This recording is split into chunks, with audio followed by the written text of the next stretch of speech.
kehidupan masyarakat itu kan sekarang terombang-ambing. Masalah sederhana aja orang berteriak sudah 3 minggu ini Silvester.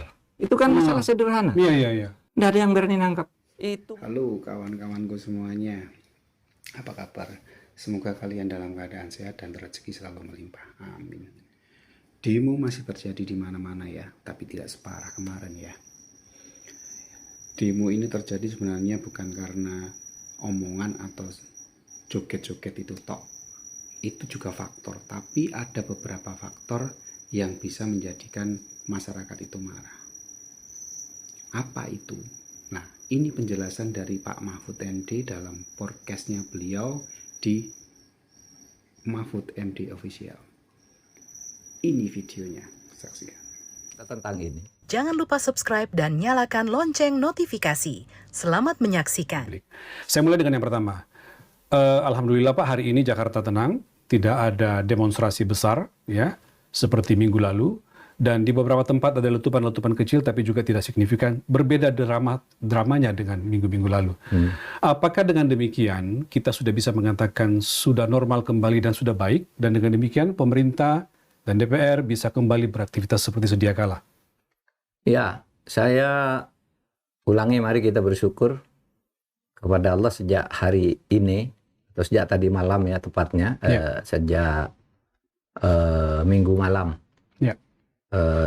Situasi sudah bagus, sedangkan sebelumnya sampai minggu siang, Sabtu, Jumat, Kamis, dan sebelumnya itu Indonesia ini mencekam Pak. Penuh bakar-bakaran, ada korban jiwa yang terpublikasi ya, yang sudah dengan nama itu ada 6. Ada Afan, kemudian di Makassar ada 4 yang pembakaran gedung itu, gedung DPR, lalu di Jogja ada 1 lagi gitu. 6, belum lagi yang luka-luka di rumah sakit, belum lagi korban harta benda dan sebagainya yang luar biasa, dan penjarahan yang mengerikan.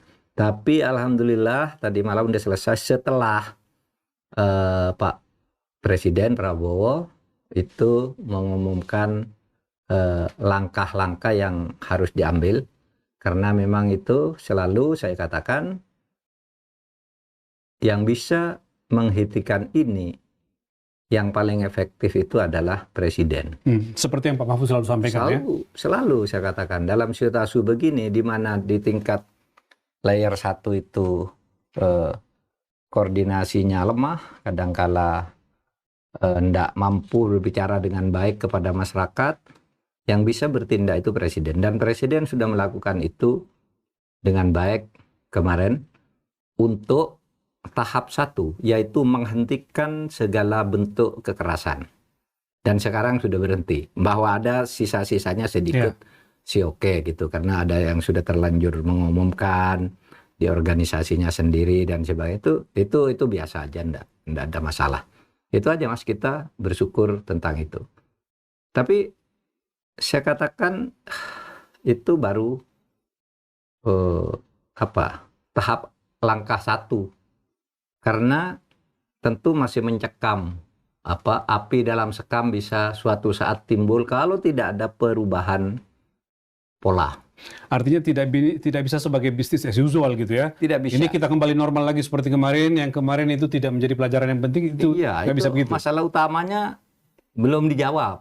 Ini hanya kekerasannya lalu didekati dengan langkah-langkah yang secara hukum memang benar, bahwa itu harus ditindak tegas siapapun, apakah itu warga masyarakat atau aparat yang melanggar hukum akan ditindak tegas dan akan diselidiki secara transparan dan terbuka. Masalah utamanya yang belum itu apa Pak? Nah, masalah utamanya yang belum itu yaitu menjawab dengan kebijakan dan perubahan langkah-langkah pemerintah terhadap masalah-masalah yang menjadi penyebab terhadap atau penyebab atas terjadinya peristiwa demo yang sangat mengerikan itu, masif dan mengerikan itu. Itu kan bukan soal DPR menyanyi semata-mata, bukan DPR menyanyi atau DPR gajinya naik semata-mata. DPR tuh kalau soal tunjangan rumah itu sejak zaman saya sudah ada tunjangan rumah. Sebulan berapa? Sebulan waktu itu 12,5 juta. Jadi setahun 150 gitu. Kalau 5 tahun kan sudah 750 pada waktu itu tahun 2004 sampai 2008 saya anggota DPR. DPR menyanyi-nyanyi itu sudah biasa sejak dulu. Acara sudah ditutup lalu ada lagu-lagu daerah. Kalau di Istana Negara, Istana Kenegaraan itu, wah, menteri-menterinya turun ke lapangan ikut menari-nari toh, nari rungkat, nari ojo dibanding-banding. Iya. Menteri-menterinya Bukan hal baru lah ya dalam bukan baru, acara seperti itu muncul. apa-apa. Tetapi ini menjadi pemicu dari akumulasi atas beberapa masalah. Akumulasi, kata kunci akumulasi. Akumulasi atas beberapa masalah yang tidak selesai. Apa Pak? Bisa ada contoh yang Pak Mahfud sampaikan? Karena dari kemarin saya mendengarkan Pak Mahfud mengatakan ini akumulasi dari persoalan panjang yang membuat orang kecewa. Ya. Apa Pak? Di bidang apa saja orang merasa bahwa ada masalah? Banyak. Misalnya begini ya, di bidang ekonomi. Kehidupan masyarakat itu kan sekarang terombang-ambing. Katanya ekonomi membaik, sementara di lapangan ada fakta-fakta yang sangat menyedihkan. Angka PHK tinggi, pengangguran tinggi. Soal pajak yang mencekik, soal PBB. Dibilang menterinya kurang kapabel, menteri saya 100% hebat. Nah, itu kan berarti apa ini? Empatinya kurang. Padahal pidatonya bagus, pidato 20 menit bagus, tiba-tiba bergurau seperti itu. Maunya bergurau mungkin, tapi menjadi tidak lucu sama sekali. Atau Pak, mungkin Pak Prabowo terlalu percaya diri mungkin Pak ya? Ya mungkin saja ya.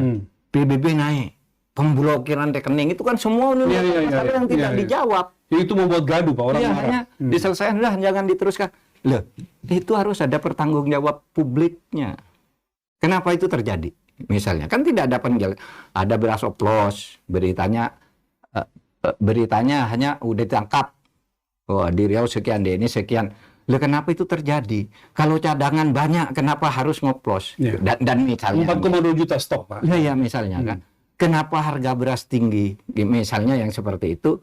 Kan penjelasannya kurang. Kalau di bidang hukum Pak Mahfud melihat... Wah, di bidang hukum banyak. Misalnya masalah sederhana aja orang berteriak sudah 3 minggu ini. Silvester. Itu kan masalah sederhana. Iya. Itu Silvester inkrah 1,5 tahun. Lalu lalang di depan hidup kita, di depan hidung kita. Tidak ada yang berani nangkap. Menurut saya tidak ada yang berani nangkap tuh. Bukan orang tidak tahu. Tetapi ada sesuatu di balik itu yang mungkin dikompromikan atau terlanjur dikompromikan. Mungkin karena apa jawaban pemerintah? Kenapa mengeksekusi sesuatu yang sudah inkrah aja tidak bisa? Itu hukum ya. Kemudian kasus kriminalisasi, politisasi hukum itu juga menjadi masalah. Orang ya ketika mendukung Tom Lembong diberi abolisi, orang itu bukan senang, tapi tetap mendukung. Kenapa? Karena ada hal yang tidak logis dalam penegakan hukum. Kenapa yang lain tidak? Ya kan? Kenapa yang lain tidak? Kenapa sudah disebut bahwa ini kebijakan dari presiden dan diakui oleh presiden? Kenapa prosesnya masih begitu seperti di skenario pendapat hakim dan pendapat jaksa seperti sama persis, gitu kan? Ini semua membuat masyarakat ada ketidakadilan. Iya, kita nggak mendukung Tom Lembong, tidak. Tapi itu mencederai hukum dan jawabannya tidak jelas. Kenapa ada seperti itu? Tom Lembong abolisi, oke bagus. Tapi yang lain gimana? Apakah kasus itu menjadi hilang atau tidak? Misalnya, ya kan sudah mulai ada yang terdakwa lain di luar Tom Lembong, pegawai itu. Tapi menteri-menteri lainnya gimana? Yang sebelum dan sesudahnya. Bagaimana dengan status pernyataan Presiden Jokowi bahwa memang dia yang membuat kebijakan itu sesudah Tom Lembong diabolisi? Nah, itu semua jawaban tidak memuaskan. Harusnya kan kemarin aparat penegak hukum menjelaskan ini ada apa sebenarnya. Ada kasus Zarof Rikar ya, yang sekarang udah dihukum, mantan pejabat Mahkamah Agung ya. Ya, tapi kasus pencucian uangnya itu tidak jelas. Yang 920 betul. Itu kan baru dihukum dalam satu kasus dia, dalam satu kasus penyuapan. Yang uang yang ini yang banyak nih. Justru 1 triliun uang itu sampai sekarang nggak jelas. Nggak jelas ini diapain. Ya, Karena di situ ada daftar orang-orang yang terlibat penyimpanan uang di tempat Zaruf itu kan, di situ diberitakan di putusan hakim itu loh, bahwa di situ ditemukan daftar-daftar perkara apa yang terkait dengan ini. Ini belum masuk ke pengadilan. Katanya sudah menjadi tersangka dalam TPPU, tindak pidana pencucian uang, tapi tidak ada. Nah, pagar laut yang paling parah misalnya. Ini kasus yang Pak Mahfud selalu berteriak ini. Iya, itu jelas kata Kejaksaan Agung korupsi, tapi polisi tidak mau. Sampai kasusnya sekarang hilang. Itu kejahatan luar biasa. Bukan hanya melanggar undang-undang, bukan hanya melanggar kebijakan pemerintah, tapi melanggar ketentuan pasal 33. Bahwa bumi, air, dan kekayaan alam yang terkandungnya dikuasai oleh negara. Nah, air seperti laut tuh termasuk sesuatu yang tidak boleh dilakukan pengusahaan oleh kecuali untuk hal tertentu dan waktu tertentu, dan tidak boleh pakai sertifikat hak milik. Izin aja. Izin kamu operasi di situ selama sekian tahun untuk ekowisata misal. Itu bisa. Tapi sekarang coba, apa jawaban pemerintah tentang ini? Oh, setiap pidato semua bagus-bagus saja gitu. Pak Mahfud ini mengatakan bahwa apa yang dipidatokan itu tidak selamanya sesuai dengan dalam kenyataan. Iya, gitu. iya. Atau ketinggian mungkin ekspektasi kita kepada pemerintah, Pak. Iya, enggak, karena presiden selalu Kalau berpidato. presiden selalu mengatakan akan saya kejar dan segala macam gitu ya. Selalu mengatakan pidatonya bagus, tiba-tiba sampai di tengah hidup gitu kan orang tersinggung ya. Gitu. Menteri saya hebat-hebat, enggak pernah istirahat. Maksudnya orang tersinggung, enggak maksudnya begitu orang ya. terlukai kira-kira gitu. Terlukai. Misalnya begini ya, saya pada waktu itu orang sedang agak kecewa atas peran-peran Jokowi itu dan orang, tapi mbok iya ndak usah Jokowi gitu kan, ndak bagus, aja terangkan aja, ndak Pak Jokowi itu orang baik gitu aja kan selesai. Tapi kalau begitu seakan langsung membentur masalah. Nah, itu menurut saya pola komunikasi yang satu ini terlalu tinggi, tidak terimplementasi, di bawah juga ini tidak jelas. Itu semua kemudian berakumulasi, lalu ketika muncul persoalan di DPR, orang jadi marah, semua serempak gitu marah, dan kemudian lalu ketemu nih orang tidak puas semua ini, lalu demo kayak kemarin besarnya. Coba ada orang mengatakan itu ada ada yang biayai orang asing, dibiayai, dimotori, atau dia ada orang asing.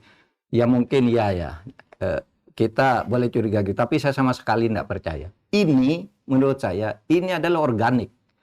Organik itu artinya orang betul-betul protes. Tetapi kemudian ada yang numpang. Pada saat ini sudah selesai, yang organik-organik ini malamnya muncul lagi. Jadi demonstrasinya betul, kemudian ada juga perusuh yang datang, kira-kira gitu ya? Yang datang. Dan itu ada tumpangan. Dan isu yang dibawa oleh perusuh itu adalah isu yang dibawa oleh yang organik ini. Gitu.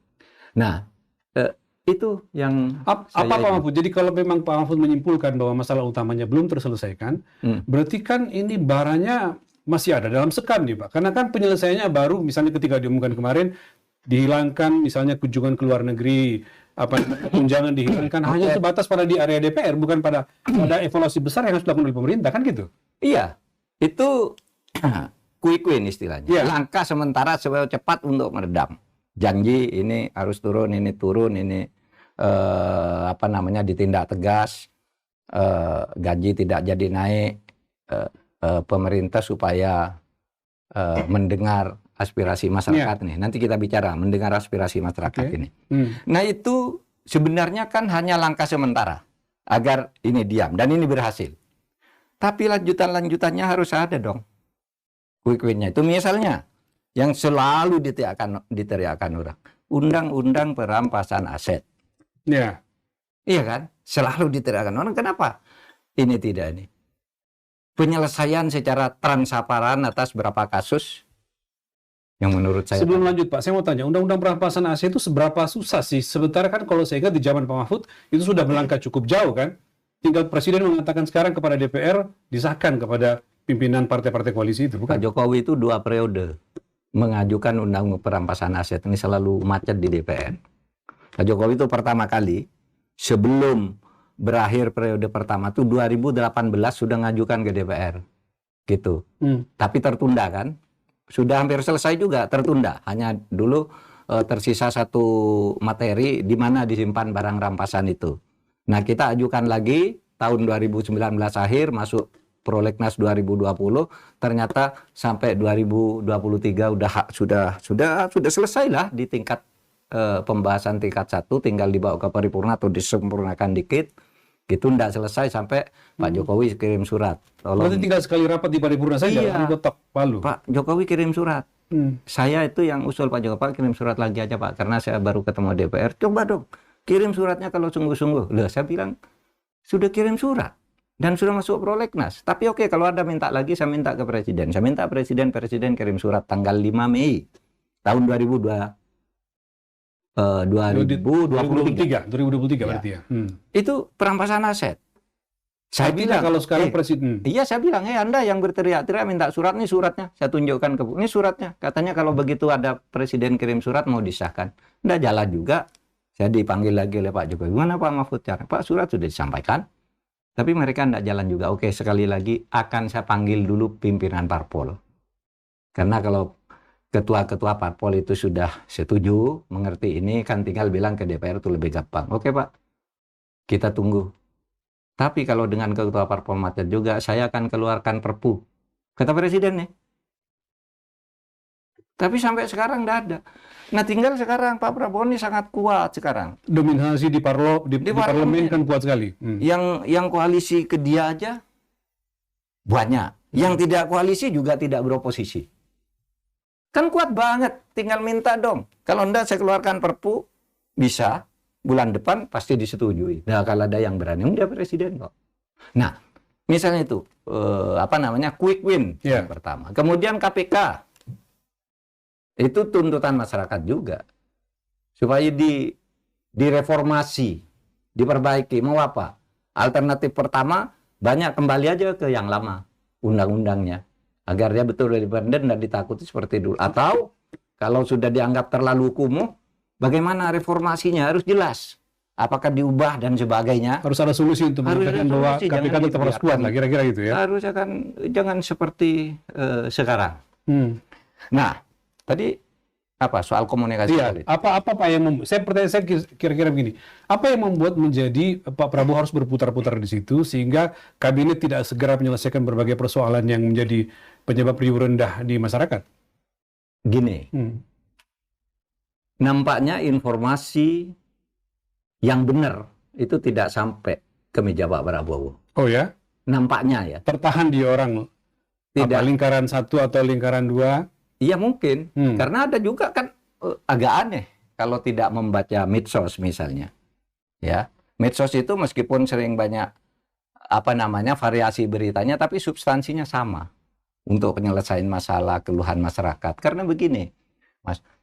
Masyarakatku kan selama pemerintahan Pak Prabowo sudah mengajukan usul. Sudah berteriak ini keliru. Ini harus ditindak. Pidatonya Pak Prabowo selalu begitu. Tapi apa ini masyarakat sipil, akademisi dan segala macam ya? Seperti Pak Mahfud selalu bersuara. Nah, sampai akhirnya begini. Ya. Pada tanggal 29 Mei tahun ini, saya mengumpulkan beberapa teman dari guru besar dari UGM, UII, UWM, dan beberapa di Jogja nih? Di Jogja. Gini, kesimpulan pertama tanggal 29 Mei itu, Pak, nampaknya tidak ada harapan kita memberi masukan ke Pak Prabowo. Karena setiap masukan itu tidak pernah direspon sesuai dengan yang dimasuki. Responnya selalu keadaan baik-baik saja. Ini pandangan para tokoh. Pandangan tokoh. Dari UGM nih, di yang tanggal 29, saya sering kalau ke Jogja saya ngajak makan. 15 orang, 20 sambil orang. Berdiskusi. Guru-guru besar itu ya. Sudah Pak, itu kalau kita sekarang nggak usah berikan masukan lagi, biar kita sekarang bekerja lain, mencetak kader bangsa ke kampus-kampus, nggak usah dibawa ke politik praktis. Kasihan kampus nanti diteror oleh kekuatan luar, oleh Kodim, oleh polisi, oleh pemerintah, ditelepon lah. Kasihan rektornya. Kita nggak usah mengatasnamakan kampus. Kalau kuliah di kampus, yang filosofi aja gitu. Ini kesepakatan para akademisi, para tokoh. Iya, pendapat pada waktu itu. Ya kesepakatan nggak ada gunanya, wong itu tidak berhak ngambil. Iya. Tapi pandangan. Pandangan masing-masing. Sudahlah, kita berhenti aja. Itu nanti akan kepentok sendiri kalau begini caranya. Kenapa? Kan setiap ada masukan ke presiden itu, ya didengar, tapi tidak ada follow up sesuai dengan masukan itu. Yang kedua, kalau disampaikan ke level berikutnya di menterinya atau siapa, nampaknya tidak sampai juga ke presiden. Atau menterinya ini tidak ngerti terhadap usul itu. Sehingga tidak pernah ada, sudah kita beri, tidak pernah ada reaksi yang menuju ke arah itu. Sudahlah kita diem aja. Capek kita. Biar jalan, ini kan pemerintahan yang sah gitu, biar jalan aja. Tapi Pak, ini akan kepentok pada satu situasi di mana dia akan membentur sesuatu. Ketemu lagi, tanggal 27 Juli, Anda ikut di Jogja. 27 Juli ya? Iya. Iya, ikut. Baru kan? Di sebuah hotel Iya kan? Ya. Sama kesimpulan, udah nggak usah beri masukan lagi, biar aja nanti kepentok.